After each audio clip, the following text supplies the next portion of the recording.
नमस्कार साथियों, बेस्ट ज्ञान चैनल पर मैं बीरम सिंह आप सभी का स्वागत करता हूं। रोज की तरह आज के इस वीडियो में हम देखेंगे मध्य प्रदेश और देश के अब तक की दिन भर की बड़ी खबरों का सारांश।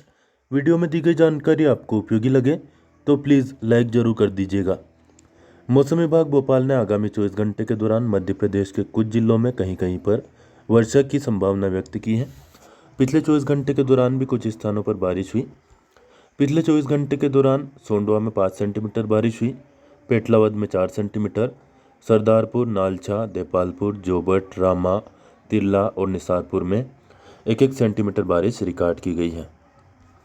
आगामी 24 घंटे का पूर्वानुमान देख लेते हैं। 1 अक्टूबर 2022 की सुबह तक जिन जिलों में कहीं कहीं पर गरज चमक के साथ बौछारें गिरने का अनुमान है वे जिले हैं सिंगरौली, डिंडोरी, मंडला, बालाघाट, सिवनी, छिंदवाड़ा, बैतूल, हरदा, बुरहानपुर, खंडवा, खरगोन, बड़वानी, अलीराजपुर, झाबुआ, धार, उज्जैन, मंदसौर और नीमच जिले। प्रदेश के बाकी बचे जिलों में मौसम मुख्यतः शुष्क रहेगा। 2 और 3 अक्टूबर के मौसम के दृष्टिकोण की बात करें तो इसमें विशेष परिवर्तन की संभावना नहीं है। भोपाल और उसके आसपास के इलाकों में 1 अक्टूबर की सुबह तक आकाश में आंशिक रूप से बादल छाए रहेंगे, मौसम शुष्क रहेगा। 18 किलोमीटर प्रति घंटा की औसत रफ्तार से हवा चल सकती है। अधिकतम तापमान 33 डिग्री जबकि न्यूनतम 22 डिग्री सेल्सियस के आसपास रहने का अनुमान है।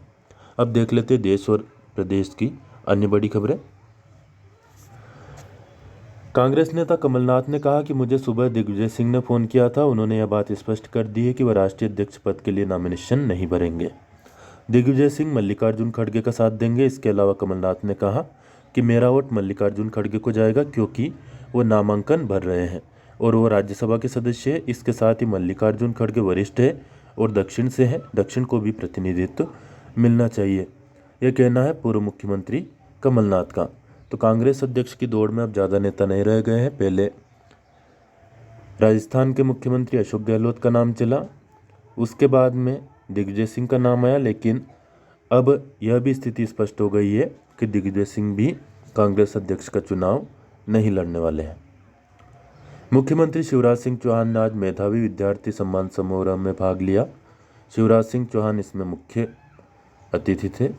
वर्ष 2010 में 743 थी संख्या लैपटॉप की राशि पाने वालों की, अब बढ़कर हो गई है 91,498। 30 सितंबर 2022 सुबह 11:30 बजे लाल परेड मैदान भोपाल में कार्यक्रम हुआ। 12वीं कक्षा में 75% अंक वाले विद्यार्थियों को लैपटॉप के लिए 25,000 रुपये का प्रोत्साहन राशि दी गई। कार्यक्रम में मुख्यमंत्री के भाषण के कुछ अंश आप सुन लीजिए। तो देखो मेरे बेटा बेटी,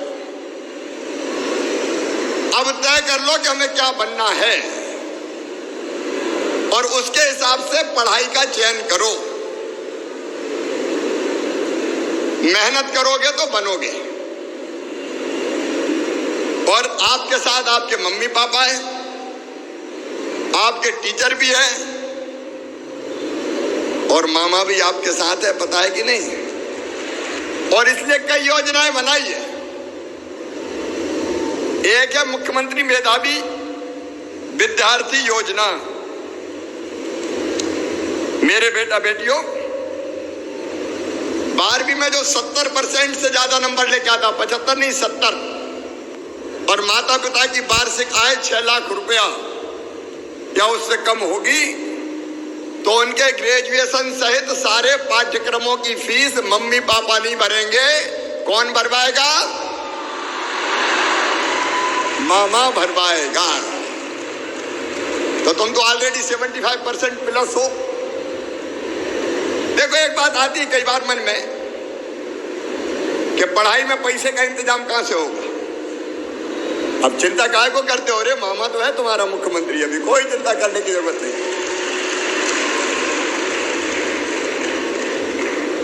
फिर अगर आपको डॉक्टर बनना है तो नीट की परीक्षा क्लियर करनी पड़ेगी। ये नीट क्लियर करने के बाद मेधावी विद्यार्थियों की जो परिभाषा मैंने बताई उसके अनुसार अगर प्राइवेट कॉलेज में भी एडमिशन मिलेगा तो फीस चाहे 8 लाख साल हो चाहे 10 लाख रुपया साल हो, वो भी मामा भरवाएगा, चिंता मत करना। यह सरकार है जो कि आपदा में भी अवसर उत्सव में भी अवसर तलाश लेती है। कोई मौका नहीं छोड़ेगी सरकार। त्यौहार आ गए हैं, इसलिए 1 अक्टूबर से 31 जनवरी 2023 तक प्लेटफॉर्म टिकट जो कि 10 रुपये में मिलता था उसको फिर से बढ़ाकर कर दिया है 20 रुपये। आम आदमी की जेब साफ होगी और अमीरों का कर्जा माफ़ होगा। कब तक चलेगा, आप कमेंट करके बताइए। इस संबंध में आपकी क्या राय है।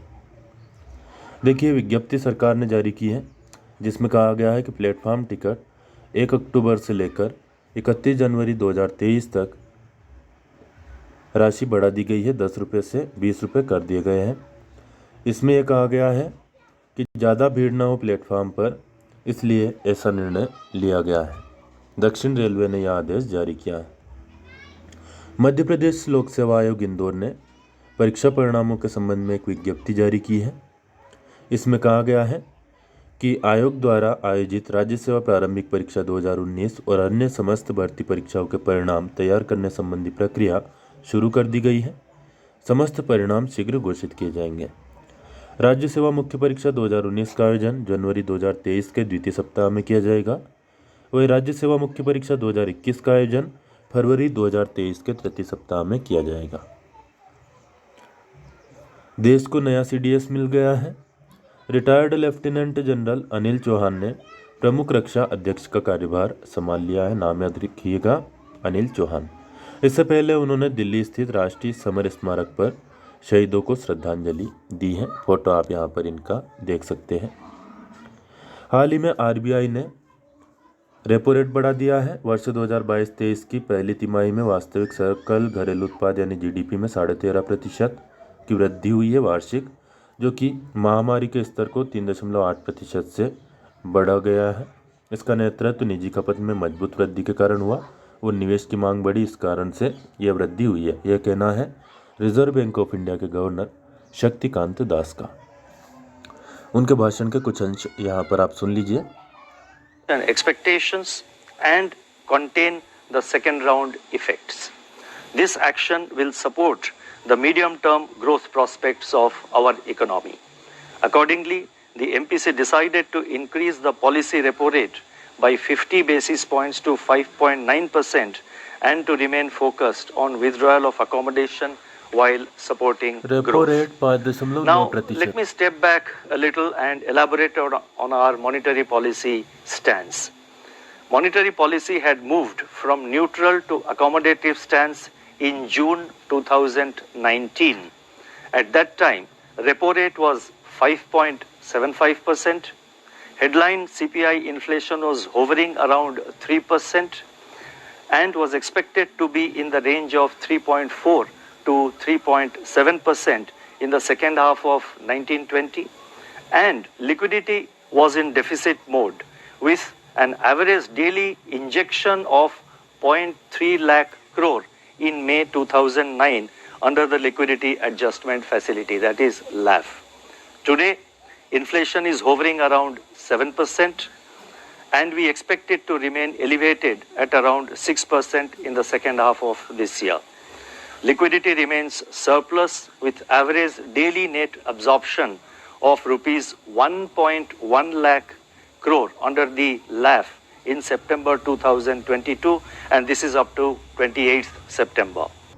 खेल की खबरों की बात कर लेते हैं। प्रधानमंत्री नरेंद्र मोदी ने अहमदाबाद के मोटेरा में 36वें राष्ट्रीय खेलों का उद्घाटन किया है। प्रधानमंत्री ने कहा कि 36वें राष्ट्रीय खेलों का आधिकारिक मस्कट समाज गिर के शेरों से प्रेरित है। यह हमारे खिलाड़ियों के बल और दृढ़ इच्छा शक्ति को प्रदर्शित करता है।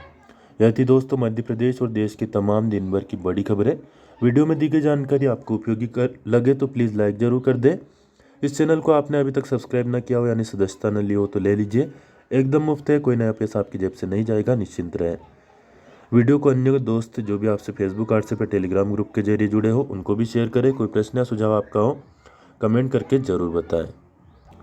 वही प्रधानमंत्री नरेंद्र मोदी कल नई दिल्ली में 5G सेवाओं की शुरुआत करेंगे। संचार और सूचना प्रौद्योगिकी मंत्री अश्विनी वैष्णव ने कहा है कि सरकार का लक्ष्य 2 वर्षों में पूरे देश में 5G सेवाओं की सुविधाएं उपलब्ध कराना है और इसके लिए करीब 3 लाख करोड़ रुपए का निवेश किया जाएगा। फिलहाल इस वीडियो में इतना ही। धन्यवाद। जय जवान, जय किसान, जय हिंद, जय भारत।